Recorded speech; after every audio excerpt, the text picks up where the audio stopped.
Well, I started the violin when I was 5 years old.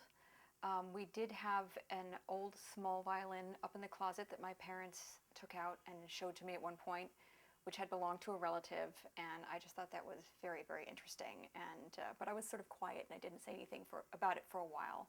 My parents said, "Oh well, we'll have it fixed up and get it tuned and all of that, restrung." And but it didn't really happen. You know how these things go in families sometimes. And at some point, apparently, I got up the nerve to ask, "What about that little violin?" So they hopped to it at that point. They realized I actually was interested, and I started. I was with the Suzuki program for about a year to a year and a half, and then I moved on to other teachers. The main teacher I had for many, many years, his name was Robert Lipset, and he was just a master at developing, is a master at developing talent, especially I think from a young age, just really taking us through every step of the way and all the way through to a professional level and teaching us about poise and musicianships, how to hold ourselves, not only technically how to play the instrument. So really the whole package, and I feel very fortunate to have been with him.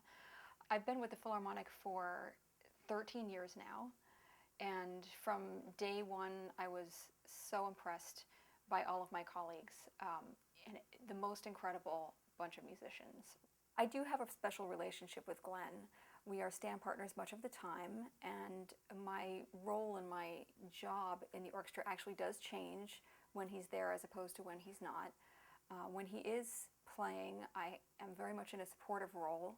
I try to offer great support and yet definitely let him lead. It's so important for the leader of the section to keep in mind that what we are doing, it should be setting the example for the whole section and many times for the whole string section, not just the violin section. It's very important for there to be one leader. We can't all lead from within the section, so blending is very, very important. So that's one of the main things I'm trying to do when I'm sitting with him.